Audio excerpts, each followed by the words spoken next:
Hi കൂട്ടുകാരെ, കുട്ടി മലയാളത്തിലേക്ക് എല്ലാവർക്കും സ്വാഗതം. ഇന്ന് നമ്മൾ കേൾക്കാൻ പോകുന്നത് ബുദ്ധി ഉപയോഗിച്ച് കാട്ടിലെ കള്ളനെ പിടിച്ച ഒരു മൂങ്ങയുടെ കഥയാണ്. പണ്ട് അങ്ങ് ദൂരെ ഒരു കാട്ടിൽ മൃഗങ്ങളെല്ലാവരും സന്തോഷത്തോടെ കഴിയുകയായിരുന്നു. ഒരു ദിവസം രാത്രി ആശ്ചര്യം തോന്നുന്ന ഒരു പ്രശ്നം അവിടെ ഉണ്ടായി.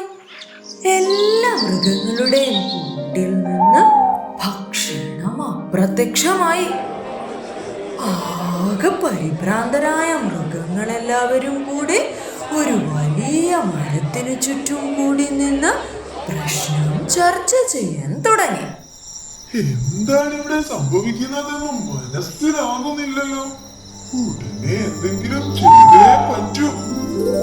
ഇതെല്ലാം കേട്ടുകൊണ്ട് കാട്ടിലെ ബുദ്ധിമാനായ മൂങ്ങ ഒലീവിയ ആ മരത്തിനു മുകളിൽ ഇരിക്കുന്നുണ്ടായിരുന്നു.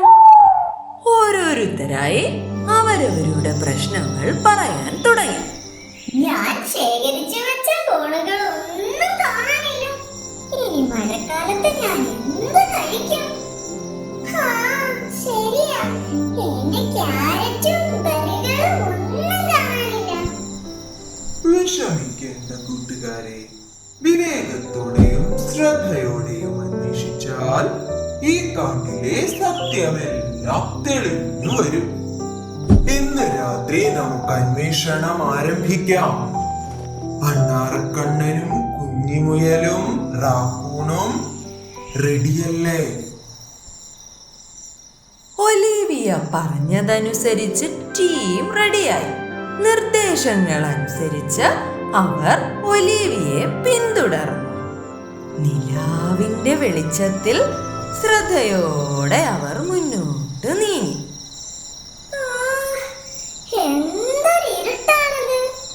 എനിക്ക് പേടിയാകുന്നു. നീ പേടിക്കണ്ട, നമ്മൾ ഒരുമിച്ചല്ലേ പോകുന്നത്. ഒലീവിയെ പിന്തുടർന്ന് ചെറിയ പേടിയോടെ മുന്നോട്ടു പോകുമ്പോൾ കാൽപ്പാടുകൾ അവരുടെ ശ്രദ്ധയിൽപ്പെട്ടു. ശ്രദ്ധിച്ചു നോക്കൂ, ഈ കാൽപ്പാടുകൾ ഇതിനു മുൻപ് ഇവിടെ കണ്ടിട്ടേയില്ല.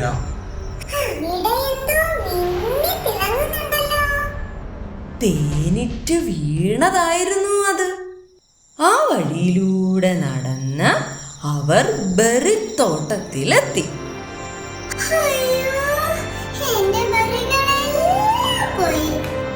ശ്രദ്ധയുണ്ടെങ്കിൽ എല്ലാത്തിനുമുള്ള ഉത്തരം നമുക്ക് കിട്ടും.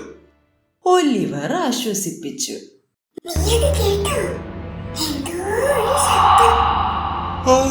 ശരിയാ, ഞാനും കേട്ടു. പേടിയാവുന്നു. തേൻതുള്ളികൾ നോക്കി നോക്കി അവർ എത്തിയത് കാട്ടിലെ അത്ഭുതപ്പെടുത്തുന്ന ഒരു സ്ഥലത്താണ്. നിലാവെളിച്ചത്തിൽ വെട്ടിത്തിളങ്ങുന്ന ഒരു കുളവും ചുറ്റും മനോഹരമായ പൂക്കളോടും കൂടിയ മാന്ത്രികത നിറഞ്ഞ ഒരു സ്ഥലമായിരുന്നു അത്. പെട്ടെന്ന് വെള്ള നിറത്തിലുള്ള ഒരു മാൻ പ്രത്യക്ഷപ്പെട്ടു. വനദേവതയായ ലൂണയായിരുന്നു അത്. അവളുടെ താമസ സ്ഥലമായിരുന്നു ആ പ്രദേശം. നിങ്ങൾ ആരാ? എന്തിനാണ് ഈ അർദ്ധരാത്രിയിൽ എന്റെ താമസ സ്ഥലത്തേക്ക് വന്നത്? ലൂണ, ഞങ്ങളുടെ ഭക്ഷണങ്ങളെല്ലാം മാളങ്ങളിൽ നിന്ന് അപ്രത്യക്ഷമാകുന്നു. അത് അന്വേഷിച്ചാണ് വന്നത്. ഞങ്ങളെ ഒന്ന് സഹായിക്കാമോ? പേടിക്കണ്ട, ഞാൻ സഹായിക്കാം. തിളങ്ങുന്ന കൂടുതലെ പിന്തുടർന്നു പോകും. നിങ്ങൾ ലക്ഷ്യത്തിലെത്തും. ലൂണ പറഞ്ഞത് കേട്ടപ്പോൾ അവർക്ക് ആത്മധൈര്യം വർദ്ധിച്ചു. അങ്ങനെ അവർ തിളങ്ങുന്ന മാന്ത്രിക കൂണുകളെ പിന്തുടർന്ന് വീണ്ടും മുന്നോട്ട് നീങ്ങി.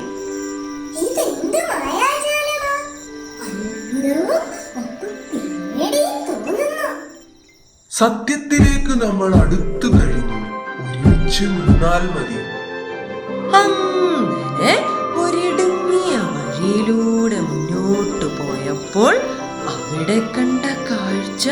അവരെ ഞെട്ടിച്ചു കളഞ്ഞു.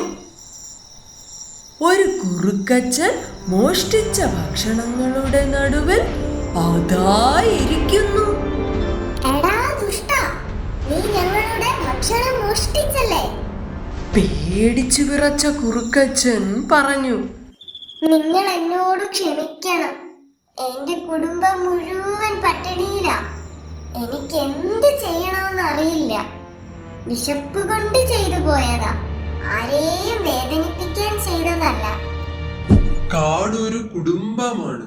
നിനക്ക് സഹായം വേണമെങ്കിൽ ഞങ്ങളോട് ചോദിക്കാമായിരുന്നു. അവന്റെ കഥ കേട്ടപ്പോൾ മറ്റു മൃഗങ്ങൾക്ക് അവനോട് സഹതാപം തോന്നി. അവർ അവനെ സമാധാനിപ്പിക്കാൻ ശ്രമിച്ചു. നീ വിഷമിക്കേണ്ട, ഞങ്ങളെല്ലാവരും നിന്റെ കൂടെയുണ്ട്. നിങ്ങൾ എല്ലാവരും കരുണയുള്ളവരാണ്. ഇനി മേലിൽ ആരുടെയും അനുവാദമില്ലാതെ ഞാൻ ഒന്നും എടുക്കില്ല. നിന്റെ കുടുംബത്തെയും ഞങ്ങൾ സഹായിക്കാം. മൃഗങ്ങൾ കുറുക്കച്ചന്റെ കുടുംബത്തിന് ആവശ്യമായ ഭക്ഷണങ്ങൾ എത്തിച്ചു നൽകി. എല്ലാവരും ചേർന്ന് കുറുക്കച്ചന് ഒരു ഗംഭീര വിരുന്ന് നൽകി. നിങ്ങളെല്ലാവരും ചേർന്ന് കരുണയുടെ മഹത്വം എന്നെ പഠിപ്പിച്ചു. കുറുക്കച്ചൻ പറഞ്ഞു. കാടൊരു കുടുംബമാണ്. പരസ്പരം സഹായിച്ചു വേണം മുന്നോട്ടു പോകേണ്ടത്. ഈ കഥയിൽ നിന്ന് നമ്മൾ എന്താണ് മനസ്സിലാക്കിയത് കൂട്ടുകാരെ? മറ്റുള്ളവരുടെ ദുഃഖങ്ങൾ കണ്ടറിഞ്ഞ് സഹായിക്കുമ്പോൾ നമ്മളുടെ ശക്തിയും കഴിവും കൂടുകയാണ് ചെയ്യുന്നത്.